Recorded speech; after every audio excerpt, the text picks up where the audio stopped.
I love you.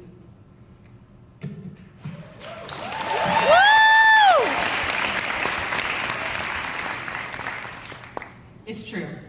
I honestly felt free once I realized I was never going to fit the narrow mold that society wanted me to fit into.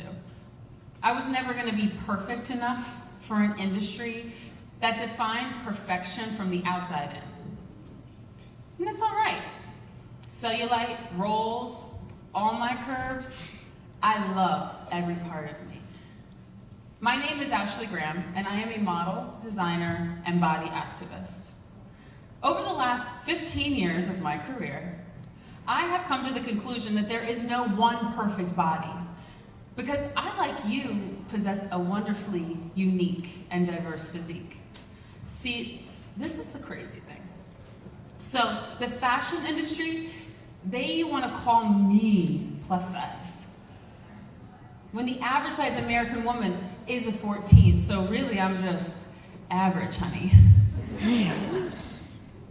But that's all right.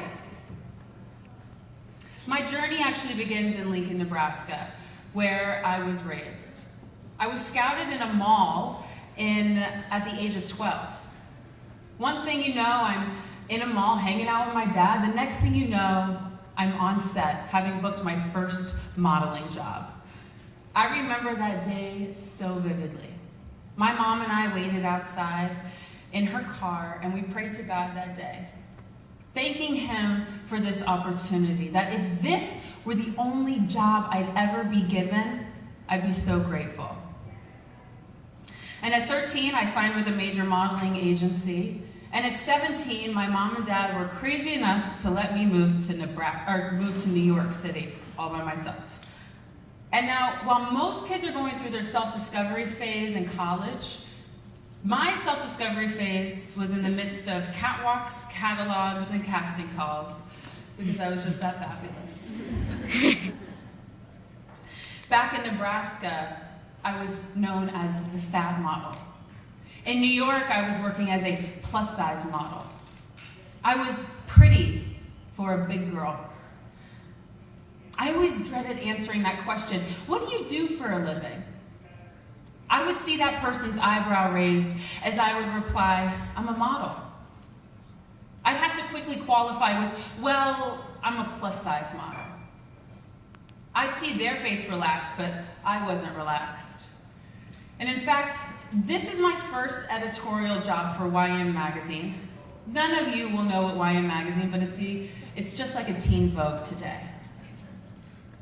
So in middle school, I was showing my friends this, and yes, you are reading that right. It says Cantaloupe's large breast. At 15 years old, I was helping women across America dress their big boobs. But you know what the first thing that somebody said to me when they saw this photo? They asked me about that fold in my knee. The same fold I have in my knee today. Guys, it's what a knee looks like.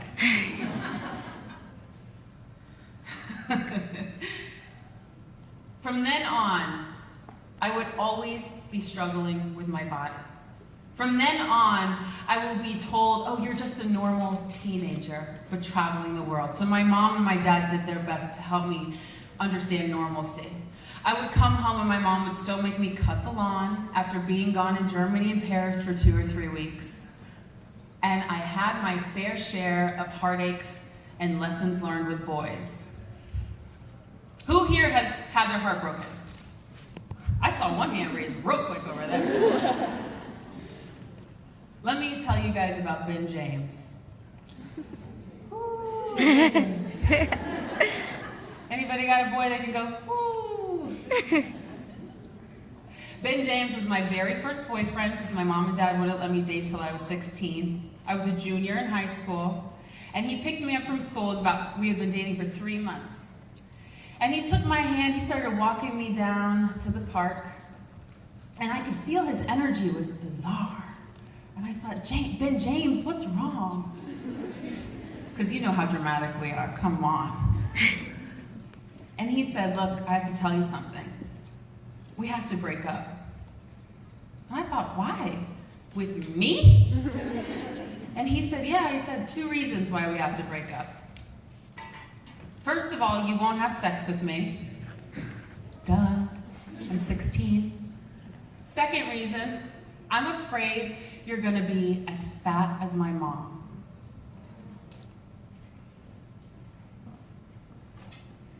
I had never in my life felt so ugly, so worthless, so unbeautiful to a boy. Ben James's words stole my confidence, and that would be a catalyst to how I related, treated, and viewed my body for the rest of my life. Well, until now, honey. As a young woman, my confidence, it was picked apart and manipulated and controlled by others who didn't necessarily understand it. I would go home and look myself in the mirror and be disgusted with who I saw. And to fill a void on the inside, I began to cave to all the vices being thrown my way. Between the parties, the guys, the alcohol, I was looking for self-affirmation in all the wrong places. And to fill a void on the inside, I began to go and have those insecurities take over, those insecurities and those voids take over my life. I, like so many young women, have struggled to love who I am because of society's narrow vision of beauty. Dove did a global report on attitudes towards beauty, and the statistics are pretty interesting. I'm going to read you guys a few. I'm sure you've been going over a lot of statistics lately. First one is 79% of girls will opt out of something that they want to do because they don't like the way they look. Can you imagine not running for student council because you thought your hips were too big? Or because you thought your hair was too curly? Can you imagine not trying out for a sport because some boy told you that you were going to be fat? Another statistic is 67% of girls want media to do a better job of portraying a diverse physical appearance, age, race, shape, and size. Well, that's why I'm here, everybody. This is why I call myself a body activist. Woo! Thank you. I didn't have a role model like you guys do growing up in the media. I want to inspire girls and young women to create their own definition of beauty. My body, like my confidence, has been picked apart, manipulated, and controlled by others who did not understand it. I had to learn to reclaim my body and my image as my own. And in reclaiming my body and my image as my own, I realized that I had to become my own role model. See, as a curvy woman, it was the assumption that I should look up to Marilyn Monroe or Jennifer Lopez. Mainly because they were 2 of the most notable curvy women in society that were being praised for their curves. But guys, these curves and those curves are a little bit size different. The woman I looked up to the most was my mother. She was the one who modeled for me that true beauty comes from within, and that validation and self-worth must also come from within. With so much emphasis on the body and the external, it's no wonder that we are quick to judge each other on our appearance. And I had people in the fashion industry tell me that I would never be in the magazines, let alone the covers of any magazines. Woo! And I can tell you today that in a little over 2.5 years, I've been on the covers of 14 magazines. Yes, I'll take a round of applause. Woo!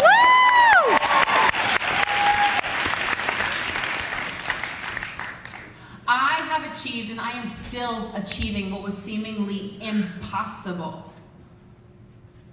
Never, never let anybody tell you you can't. So, what are we going to do? How are we going to change this? How can we work together to create more of a change?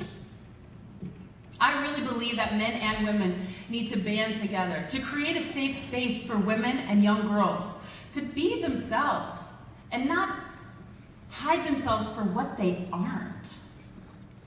Uplift the important women in your lives. Create a safe space for them. And guess what, guys? You can start today. This is the perfect opportunity to turn to the woman next to you, the young woman next to you. Tell her and encourage her, not only on her outer appearance, but on her inner appearance, how she can change the world. Because it's going to take more than just one voice and one body. It's going to take everyone. And the one thing I want you guys to leave with today and remember no matter what is you are bold. You are brilliant. You are beautiful. And there is no other woman like you. And you guys might have thought I was a little crazy when I had my mirror out. But I want you guys to pull out your mirror. Even if it's fake, pull it out right now. Come on. Come on. Look alive. Look alive. What is it that you want to say to the woman that you look at in the mirror? What is it that is challenging you when you look into your own eyes? Are you able to say, I love you? Are you able to say, I am bold, I am brilliant, I am beautiful? Are you able to look at your body and say that? Are you able to look at your skin color? Are you able to look at your hair?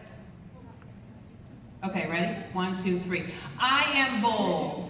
I am bold. I am brilliant. I am brilliant. And I am beautiful. And I am beautiful. That's right, ladies. Take that away and remember, this is a generation of body diversity. Thank you so much.